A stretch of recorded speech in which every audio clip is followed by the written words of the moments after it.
podcasters, assemble.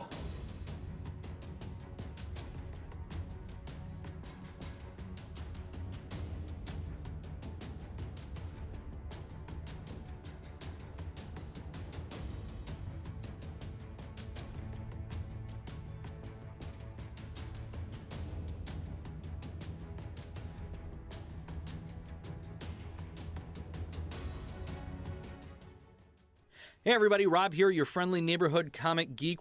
Hi everyone, this is Becky, Troy's wife. Hello everyone, this is Sterling from twitch.tv/SwissSuperfly.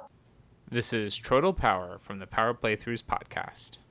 Hi, I'm Jason from the Drinkopedia podcast. And this is... Thor, the Dark World. Thor's The Dark World. Thor the Dark World. Thor, the Dark World. Thor 2, the Dark World.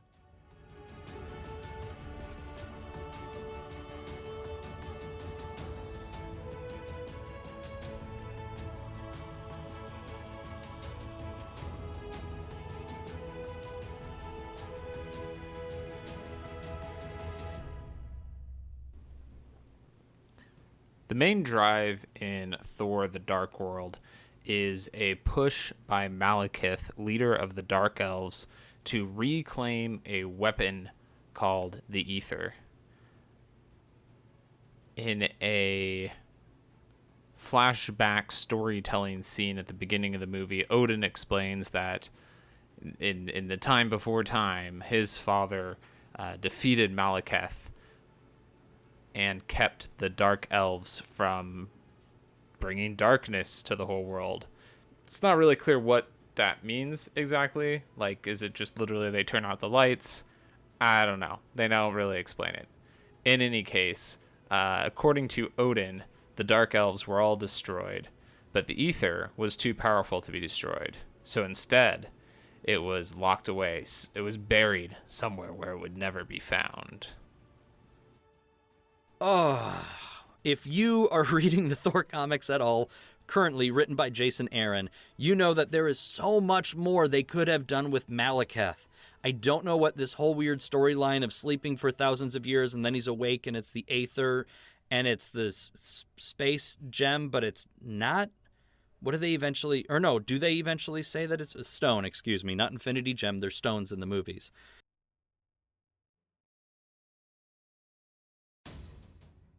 This movie's villain is Maliketh, who's like this C-list, D-list villain at best from the comics. His whole shtick is he's got a yin and yang on his face. It's great. He's crap.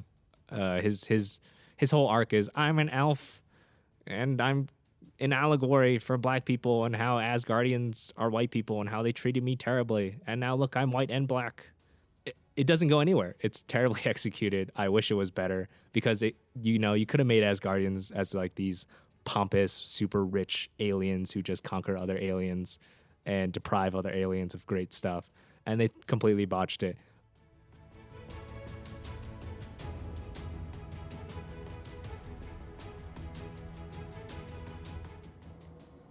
As far as a favorite hero moment from this movie, I have to say it's right at the beginning of the movie when Thor is fighting the rocky creature guy from the Elven Kingdom thing.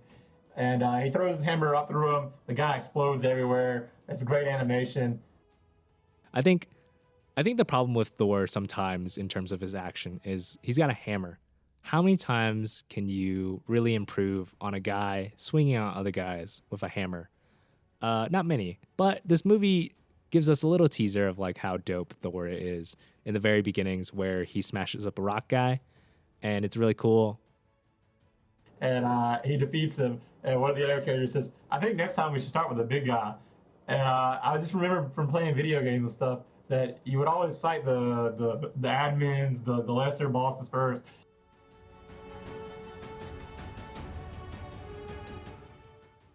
So we're back into the world of Thor, the many worlds of our outer space alien. And I think in terms of favorite hero moments, what this movie does great is it really plays up on Tom Hiddleston. I think Marvel saw, how great Loki was in Thor 1, Avengers 1, and they wanted to play that relationship up more. It's a great relationship where, it's your brother, you love him, but he's a dick, he hates you. They're they're just two brothers in a pod. It's like a 90s sitcom. And I think they really play it up where they try to blur the lines more for Loki in terms of is he a villain, is he a hero?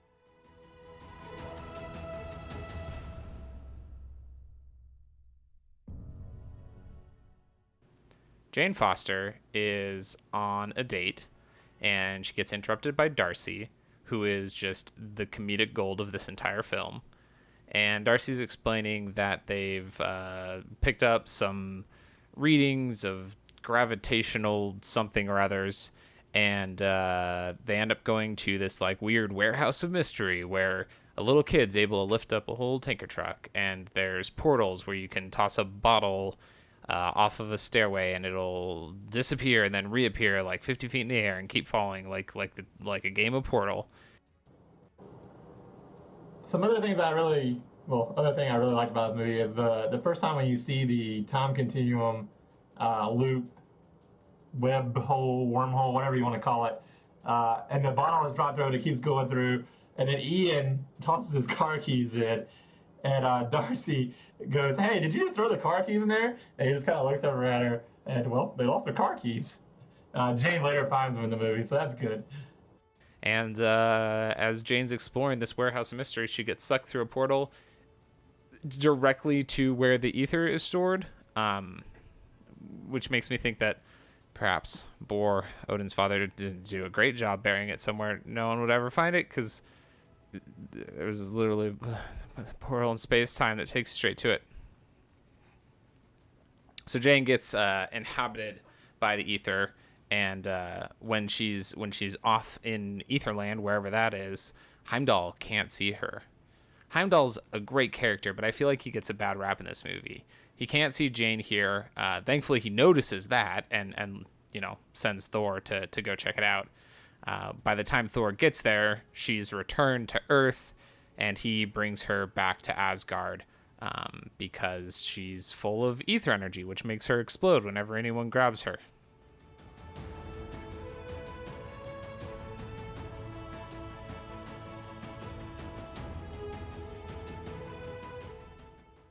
So Jane was in, she got sucked into the anomaly, and she's like passed out basically in this like void, and then she woke up on the floor, and she walks outside, and she finds out that she has been gone for 5 hours, and it starts raining, but there's like this big circle where it's not raining, but it's only around her, and it moves with her as she walks, but she's standing there talking to, I can't think of her name, the other girl, and she looks over her shoulder, and Thor is standing there, and it's been 2 years since she's seen him, and I got immediate chills. It was great.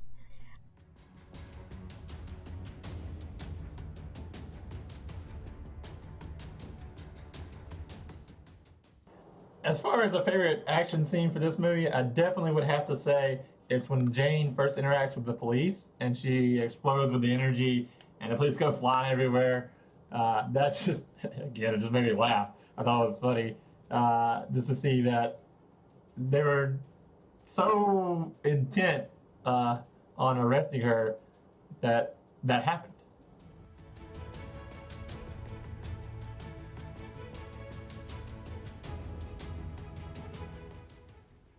Back in Asgard, we get more exposition explaining how the ether was this great weapon. It's a relic from before time began, and oh man, we really gotta keep an eye on it and keep it secure. Unfortunately, out in space, a ship full of Dark Elves has woken up. Apparently, this is related to the convergence. I guess it's not because Jane found the ether; they were just gonna wake up anyway. But now that they're awake, Maliketh, the leader, can sense where the ether is, and so he sends in a Trojan horse in the form of a cursed, I think is what he's called, is the cursed, which is a dark elf who crushes some stone inside of him. He puts the stone inside of him to sneak in, but then he crushes it in his hand. I think the stone is basically like just a little bit of ether. Like it's just a little bit of the same sort of technology. And it makes him Hulk out, and he smashes up the dungeons of Asgard. He looks at Loki over in the cell where Loki's being held for his treasonous actions, but doesn't let Loki out. But then Loki says, "I'd take the stairs on the left if I were you. Oh, Loki, you're bad." My favorite line of dialogue in this movie was Thor was trying to protect Asgard, that all the prisoners were breaking out and everything, and Thor stops a guy and says, "Return to your cells and you will not be harmed. You have my word." And the guy attacks him. He's like, "Very well, you do not have my word." And then he smashes him into the wall. It was fantastic. And everybody in Asgard's on high alert. They're all got to defend. And then we get like this weird sequence. So Odin sees Freya and Natalie Portman and tells them that they need to, go be safe, blah, blah, blah. And Freya's like, "Oh, you be careful." And he's like, "I've survived so many things." And she's like, "Only because of me worrying about you." And it's a really cute scene. And then there's a long sequence of action moments with no dialogue, like several minutes long, where nobody's talking. So things that happen is Heimdall's standing at the gates. There's a ship flying in, but it's like stealthed. We can see it, but Heimdall can't. And then he notices it, and aw man, he runs and he jumps on the side of the ship and he stabs it with the little daggers and blows up the ship. It's really cool and it crashes. But oh smokes, there's a whole bunch more ships coming in. So all these ships are flying in, and then Asgardian ships start flying back out at them, and we get like weird dogfights that are super Star Wars style. And there's turret guns, and they're shooting at the ships, and a big ship crashes through into Asgard. And oh man, it's intense, this big ship. And what's gonna happen? All the Asgardian soldiers approach the big ship, and inside there's a bunch of Dark Elves. We see them waiting in the dark. And then the doors open up, and cannons start coming out, and they blast all the Asgardian guards, and then all the Dark Elves come pouring out of it. And then all the Dark Elves are swarming all over everywhere, and Maliketh comes out, and he takes a grenade and just casually chucks it at the throne of Asgard, which is really cool. And then, there's more fighting, and people are just going nuts. And then Odin's like, "Wait, what's happening?" And he goes, "Freya." And then it cuts to Freya's room, and that's where he finally breaks the silence of no dialogue, is when he says Freya. And in Freya's room, Maliketh has shown up, and Freya pulls a sword, and she's totally beating Maliketh. She's gonna beat him in a fight. And then the curse shows up and kills Freya.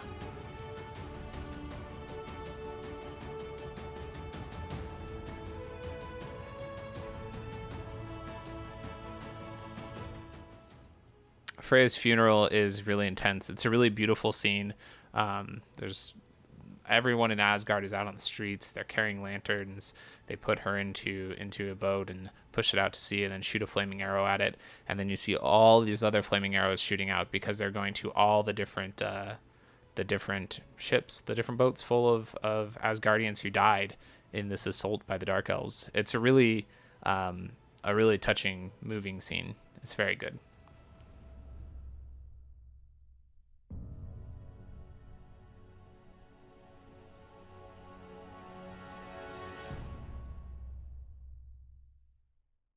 One of the weird things about this movie is that right smack dab in the middle of this like epic high fantasy movie, we get a heist scene. Thor has decided he needs to get Natalie Portman off the planet or out of the realm, I suppose. His plan is that if they take her to somewhere else, somewhere not Asgard, then Maliketh will follow, and he will extract the ether from her, and then Thor will destroy both Maliketh and the ether. But he can't get out of Asgard because the Bifrost has been closed. So he and the Warriors 3, or the Lady Sif and 2 warriors, because one of them's just not in this movie. He's like at the very beginning, and then he stays in another realm for some reason. And then later on, we see a flash of him during a big action scene, but he's not really doing anything. I don't understand why he's not in Asgard. In any case, Heimdall, Thor, Sif, 2 of the Warriors 3, all hatch a plot to break Loki out of jail and then distract the guards and steal a ship and fly it out. And then they jump from one ship to another ship. And it's this like long, elaborate heist scene. And it's really good. It's a really fun sequence of events. Partially because I like a heist. I love a heist. A heist is always good, but also you get a lot of great Loki action in this. He's been kind of destitute and sad in a cell for the majority of this movie, and he's delighted with Thor breaking the rules. He thinks it is the most fun, and there's a lot of good quipping type interaction here between him and Thor. Ultimately, they manage to escape from Asgard, and they end up on the planet of the Dark Elves.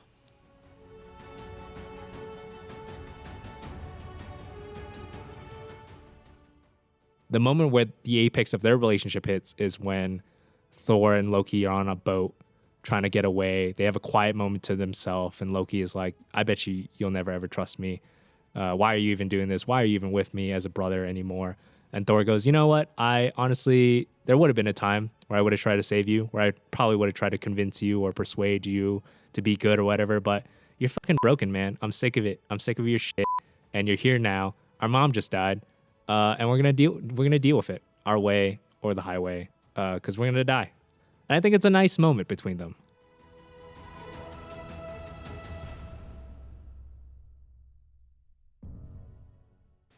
So once they get to the planet of the Dark Elves, Loki's been repeatedly asking to have his bonds cut, set him free. Come on, don't you trust me, brother? Don't you trust me?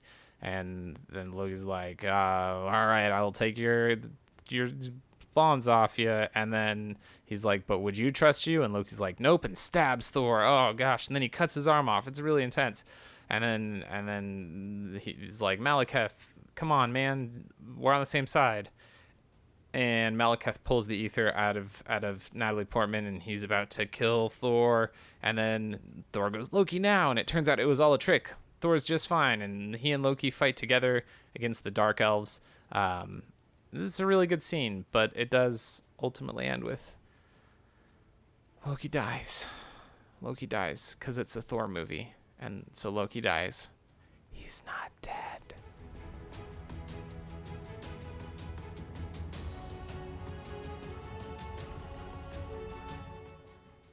In the end, Maliketh gets the ether back in this scene.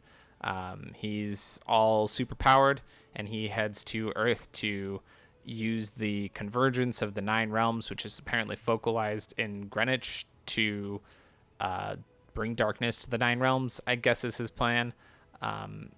His plan is a weak part of this movie. Him as a villain is a weak part of this movie. And this big action scene that we get at the end is kind of a weak part of this movie. There's a lot of good moments to it, but I think because I don't really understand the stakes. I mean, the stakes are, I guess, all of reality.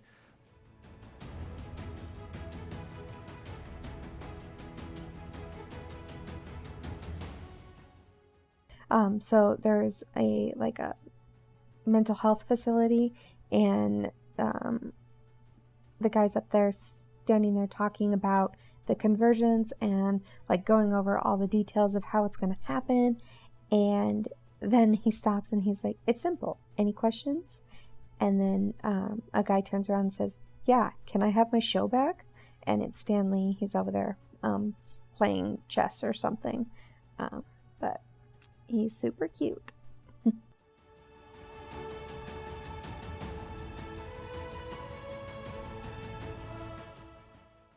People like the humor in this one. We get more of Kat, is it Dennings, I want to say, and Meow Meow. And that's entertaining, but the whole thing of we're going to stick these poles in the ground, there was so much sort of woo-woo science going on that they just wanted us to accept. And the problem with that is, you know, they did it in the Avengers, and if you science the science enough, eventually we'll just say, okay, we'll buy it and move on. But it felt weird in this film for some reason. My favorite quotes from this movie, I would definitely, a lot of definitely's in this one. I had to say, it's right in the movie, Jane and Eric are running through the university, and there's some kids standing in the window, and one of the kids goes, Thor's out there swinging his hammer around and stuff. I could imagine that would be my reaction. But because this action scene is just it's so big that it's hard to really get engaged with the moment to moment of it. But there are a lot of good moments, to be fair. Most of it comes from the fact that there's portals all over the place. And so like Thor flies through a portal to another reality, and Mjolnir's like, oh man, I've got to go catch up to him, and starts flying one direction. And then he comes back through the portal, and Mjolnir's like, oops, let me turn around again. There's some fun stuff in here, but ultimately it kind of felt like the movie hit its climax when Loki was killed, and then the movie kind of just keeps going, and it's like, can we skip to the part where we win here? As far as a favorite villain moment in Thor, The Dark World, I have to say it's when Malik comes down to the world and him and Thor are battling it out toward the end of the movie. He's charging up his big attack, and Thor throws his hammer, swings it at him, and he goes flying back and hits the rock, and he just flies a long way. And even though it's not a great moment for the villain himself, I found that to be the most entertaining moment for the villain. This dangling thread is by far the most boring dangling thread. It's the will they, won't they of Jane Foster, Thor's love interest, and Thor himself. The real will they, won't they is, will Natalie Portman come back to these movies, or will she not? Will the paycheck be big enough? Probably not, because she hasn't come back since, and that's her right. That's her freedom of choice, and she chose well, because everyone could see how terribly she phoned it in this movie. If you don't want to be part of a thing, don't be part of a thing, Natalie. You're an Academy Award winner. It's fine. I don't know. It just felt uneven. And it was playing up a lot more with Jane Foster, and the fact that then we don't come back to her ever. And she's like the first human to set foot in Asgard, and she gets infected by this Aether thing and potentially becomes a stronger being. And it's like, and then we never see her again. Later on, they're just like, she's somewhere safe. Or, well, I guess we broke up. Too bad. Off screen, whatever. They're setting up these characters, and for whatever reason, if it's just because Thor 2 didn't work out, we never really see them again outside of Eric Selvig. And I think that's a shame that we don't see some of these side characters we were introduced to, but I also don't know that we needed... It felt uneven. It's like, here's your big cosmic-y action, sort of, and then here's your really down-to-earth comedy. And in this case, it just didn't gel. So, sorry, Thor the Dark World. I wished better things for you. I love that we get to see the other realms. I think you could have used a larger, more epic plot for Thor. I think that's what Thor should have been.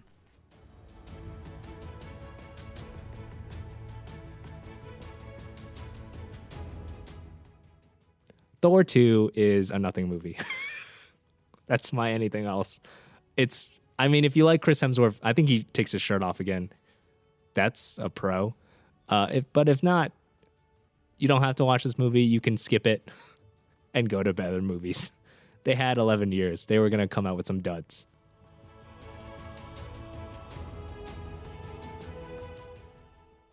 I don't know. I feel like they knew what direction they were going with the Infinity Gems, but then they also didn't. It felt really weird and shoehorned. So we win, and Thor ends up going back to Asgard to talk to his father about how he can't take the crown. You know, Loki died with honor, and it was Loki was the one who understood how to rule, and Thor will always be a warrior. He'll always protect the realm, but he cannot lead it. And Odin's like, that's cool. I understand. And then Thor leaves, and then Odin is revealed to be Loki. It's been Loki for this whole scene. It turns out Loki didn't die. He somehow ended up taking Odin's place. We don't really get an explanation of where Odin is yet. We just know that Loki sits on the throne of Asgard.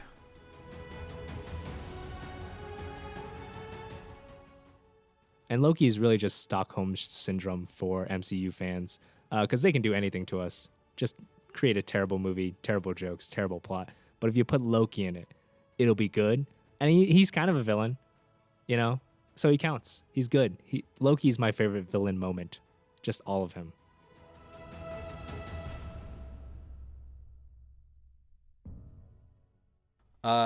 Where the first Thor was far lighter and this really self-contained, like I said when I talked about that film, it felt kind of like a cartoon. It's this little tiny story. It takes place in one place. Everybody is almost a cartoonish aspect of themselves. You had um, uh, uh, uh, oh no, now I'm blanking on the director's name.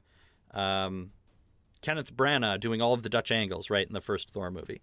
But it was just, I don't know, in general, this one was kind of hard to get around. We had another, like, Loki gets redeemed. Ah, just kidding. We all love Loki. That's our Loki.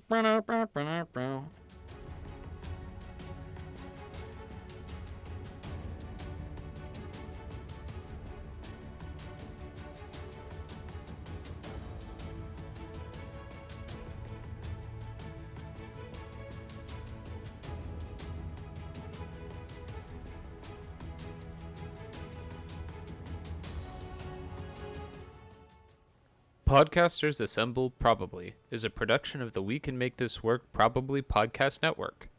This episode edited and produced by me, Troytle Power.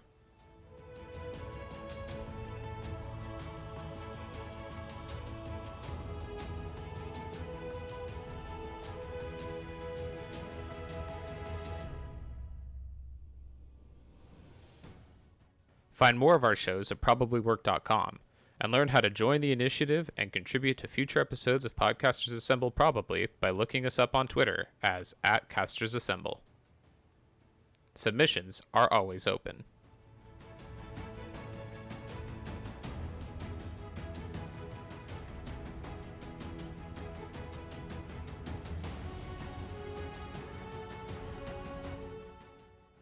Thank you to everyone who was able to contribute to this episode. Be sure to check the show notes for links to all the places you can find them online.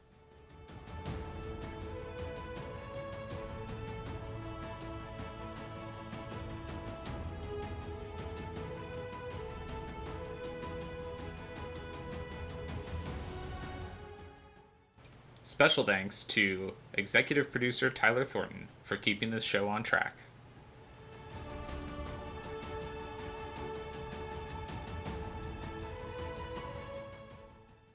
But that's like, it's, the stakes are too high. They need to make their stakes a little more medium rare.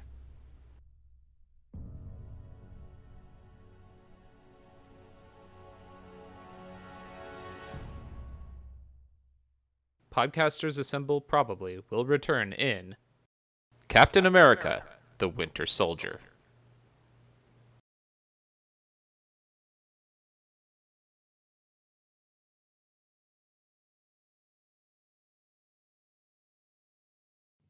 Thor. Marvel's little baby. Marvel's little baby boy.